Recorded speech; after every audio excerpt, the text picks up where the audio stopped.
가을이 깊어지니 아침 저녁으로 바람이 제법 찹니다. 저렇게 바람이 뼛속을 스치는 계절이 오면 저희 집에는 어김없이 울려 퍼지는 소리가 있습니다. 바로 우리 영감님 곡소리요. 아이고, 마누라, 무릎에 송곳이 박혔나? 왜 이리 쑤셔대누? 이놈의 다리를 떼어다 아궁이에 넣고 확 불이 났대 버릴까 보다. 들으셨지요? 젊었을 땐 집채만 한 볕단도 번쩍번쩍 나르던 양반이 이제는 가을 찬바람만 불어도 저렇게 엄살이십니다. 평생 이 가족 먹여 살리느라 흙 속에서 뒹굴고 시멘트 먼지 마셔가며 일하셨으니 그 고된 세월이 이제와 무릎으로 다 오는 것이겠지요. 그 마음을 왜 모르겠어요. 병원 가자고 하면 소가 뒷걸음질 치듯 버티고 약을 챙겨주면 밥은 안 먹어도 약 먹을 배는 없다며 너스레를 떠니 이럴 때 제가 할 수 있는 건 딱 하나밖에 없습니다. 바로 이놈을 깨우는 일이지요. 제가 시집 올 때 친정아버지가 황소 한 마리 판돈으로 해주신 제 혼수품 1호입니다. 저와 함께 환갑을 훌쩍 넘긴 제 인생의 동반자 같은 소치지요. 오늘은 이 늙은 동지와 함께 저 고집불통 영감님의 꾀병까지 쏙 들어가게 만드는 제 비장의 명약을 만들어 볼까 합니다. 60년 세월 제 손맛과 사랑, 그리고 온갖 정성이 몽땅 들어간 속꼬리곰탕을요. 5일장이 선 시끌벅적한 시장. 할머니가 익숙하게 사람들 사이를 헤치며 단골 정육점으로 향한다. 아이고, 어르신, 찬바람 분이 바로 오셨네요. 영감님 드릴 거죠? 말 안 해도 압니다. 좋은 약은 좋은 재료에서부터 나오는 법입니다. 아침 일찍부터 읍내장에 나섰어요. 우리 영감님 닳고 다른 무릎 연골을 채워줄 귀한 약을 만드는데 아무거나 쓸 수는 없지요. 속꼬리라고 다 같은 꼬리가 아니에요.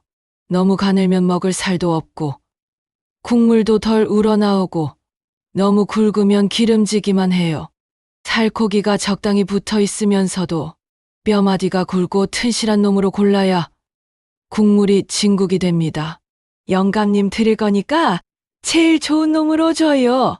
한마디면 이 집 사장님은 군말 없이 최고의 물건을 내줍니다. 수십 년을 봐온 사이니 제 눈이 얼마나 무서운지 잘 알거든요. 이렇게 두둑하게 보약을 사들고 집으로 향하는 길은 마음이 벌써부터 든든합니다. 저 고깃덩이가 뜨끈한 국물이 되어 밤새 끙끙 앓는 우리 영감님의 시름을 덜어줄 것을 생각하면 절로 힘이 솟는 것 같아요. 자, 이제부터가 진짜 시작입니다. 어찌 보면 가장 지루하고 가장 중요한 과정일 수도 있겠네요. 곰탕 맛의 성패는 이 핏물 빼기에서 팔알은 결정된다고 해도 과언이 아니에요. 찬물에 뼈를 담그고 하염없이 기다리는 겁니다. 처음 1시간쯤 지나면 물이 금세 핏빛으로 물들어요. 그 물을 버리고 새 찬물을 붓고 이걸 적어도 서너 번, 많게는 5-6번을 반복해야 합니다.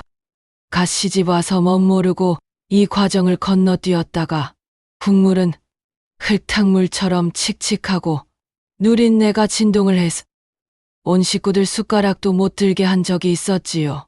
그때 시어머님께 어찌나 호되게 꾸중을 들었던지 음식은 정직한 것이다. 네가 시간을 아끼면 음식은 맛으로 그 배신을 드러내는 법이야 하시던 그 말씀이 아직도 귀에 쟁쟁합니다. 이제는 이 기다림의 시간을 즐기게 됐습니다. 붉은 핏물이 빠져나가는 걸 보고 있으면 우리 영감님 무릎에 쌓인 아픈 세월의 응어리들이 함께 씻겨나가는 것만 같아서요.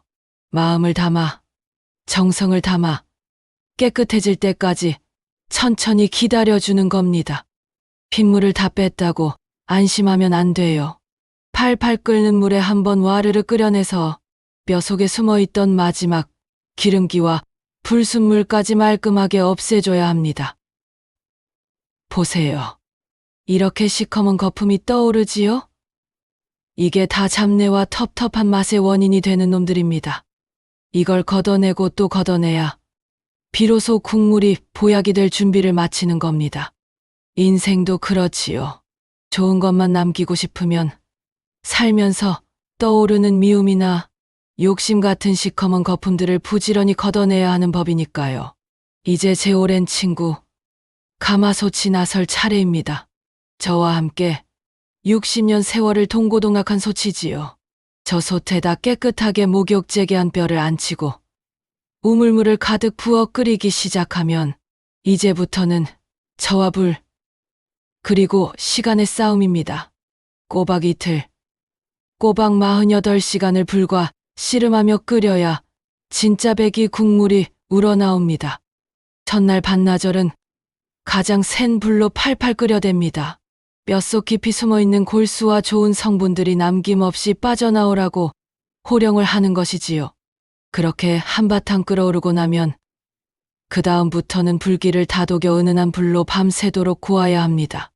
잠이 오다가도 아차, 이러다 불 꺼지면 우리 영감님 약이 아니라 멀건 국이 되는데 싶어 몇 번이고 잠을 쫓아내곤 했어요. 남편은 잠결에 나와 보고는 그놈의 곰탕이 벼슬이네. 그냥 가스불에 올려놓고 들어가서 푹 자. 하고 타박을 하지만 그 양반이 뭘 알겠어요. 이글거리는 장작불의 기운을 받고 가마솥의 무쇠 성분까지 어우러져야 비로소 뼈를 일으키는 국물이 되는 것을요. 그리고 이튿날 아침 여기에 제 비법이 들어갑니다. 다른 집들은 월계수 잎이니 양파니 파뿌리니 좋은 걸 많이 넣는다고 하지만 저는 딱 3가지만 고집합니다. 잡내를 잡고 몸을 덮이는 생강 몇 쪽, 기운을 국 돋는 통마늘 한 줌, 그리고 모든 재료의 성질을 중화시키고 단맛을 더해주는 대추 몇 알. 이건 약초를 캐던 제 친정어머니가 음식도 약과 같다. 너무 많은 것을 섞으면 오히려 서로 싸워 기운이 흩어지는 법이다. 하시며 알려주신 비법이지요. 아궁이 앞에 쪼그리고 앉아 이글거리는 불꽃을 보고 있으면 참 많은 생각이 스쳐 지나갑니다. 쌀 한 톨이 없어 멀건 죽으로 끼니를 때우던 시절, 저 양반이 공사판에서 다리를 다쳐 들어왔을 때 제 가슴이 철렁 내려앉았던 날, 자식들 대학 보낸다고 소 팔던 날 밤새 함께 잠 못 이루던 기억들, 그 맵고 짜고 때로는 달콤했던 우리 부부의 60년 세월이 저솥 안에서 국물과 함께 부글부글 끓고 있는 것만 같습니다. 그러니 어찌 정성을 다하지 않을 수가 있겠어요. 자, 드디어 48시간의 기다림이 끝났습니다. 뚜껑을 여는 이 순간이 농부가 가을거지를 하는 마음처럼 설레고 떨립니다. 어떤가요? 한눈에 보기에도 진국이지요? 이틀 전만 해도 그저 맹물이었던 것이 불과 시간과 제 정성을 만나 이렇게 귀한 보약으로 다시 태어났습니다. 둥둥 뜬 노란 기름을 걷어내고 또 걷어내면 이렇게 맑고 뽀얀 국물만 남습니다. 잘 익어 흐물흐물해진 살코기는 뼈에서 조심스럽게 발라내 결대로 먹기 좋게 찢어놓고요. 이제 약을 대접할 시간입니다. 뜨겁게 달군 뚝배기에 밥 한술 말고 이 진국을 넉넉히 붓습니다. 그리고 송송 썬 대파를 눈처럼 듬뿍 올리고 3년 묵은 천일염으로 간을 맞추면 세상 그 어떤 황제의 밥상도 부럽지 않은 아내표 명품 속꼬리곰탕이 완성되는 것이지요. 영감, 진지 드시지 말고 약 드세요. 하고 내밀면 처음에는 꼭 저렇게 퉁명스럽게 말해요. 뭘 이런 걸 또 했어? 그 정성으로 내 어깨나 좀 주무르지? 하고요. 우리 영감님이 원래 표현이 그렇게나 서툰 양반입니다. 할아버지가 숟가락으로 국물을 한술 크게 떠서 입으로 가져간다. 후후 불어 조심스럽게 맛을 본다. 잠시 눈을 감고 맛을 음미하더니 크으 하는 감탄사를 내뱉는다. 어허, 이 국물 맛이 아주 그냥 끝내주는구만. 뼈마디 사이사이로 뜨끈한 것이 쫙 퍼지는 것 같아. 시원하다. 속이 다 시원해. 저 한마디, 저 시원하다는 한마디를 들으려고 제가 이틀 밤낮을 아궁이 앞에서 고생한 겁니다. 맛있다는 말보다 온몸에 아픈 기운이 다 풀리는 것 같다는 저 말이 제게는 최고의 칭찬이지요. 그렇게 뚝배기에 코를 박고 땀을 뻘뻘 흘리며 한 그릇을 뚝딱 비워내는 모습을 보면 제 마음이 다 배부르고 온몸의 피로가 눈 녹듯 사라지는 것 같습니다.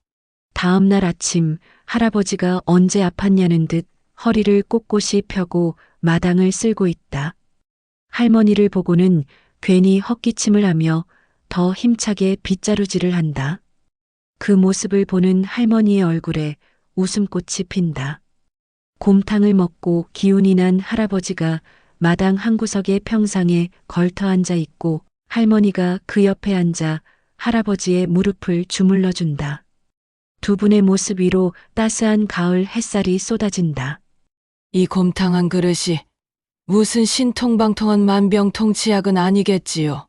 하지만 이 안에는 60년 세월을 함께 헤쳐온 늙은 동지를 위하는 제 마음이 담겨 있고 평생 고생한 남편에 대한 고마움과 존경이 담겨 있습니다.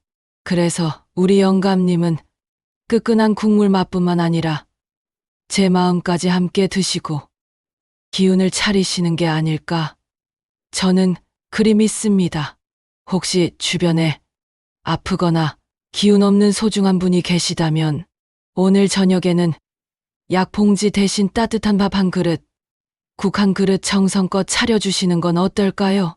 세상 그 어떤 비싼 보약보다 사랑하는 사람의 정성과 마음이 담긴 밥상이야말로 최고의 명약일 테니까요. 우리 영감님, 이제 며칠은 무릎 아프단 소리 안 하고 조용히 지내시겠네요. 다음번에는 이 진하디 진한 곰탕 국물 한 방울도 버리지 않고 구수한 누룽지까지 넣어 끓이는 세상에서 제일 맛있는 속꼬리곰탕 떡국을 제대로 한번 보여드리겠습니다. 그때까지 모두 건강하시고 마음 따뜻한 날들 보내시길 바랍니다. 할머니와 할아버지가 서로를 마주보며 주름진 얼굴 가득 환하게 웃는다. 할아버지가 할머니의 손을 투박하게 잡는다. 당신의 밥상은 누구를 위한 보약입니까?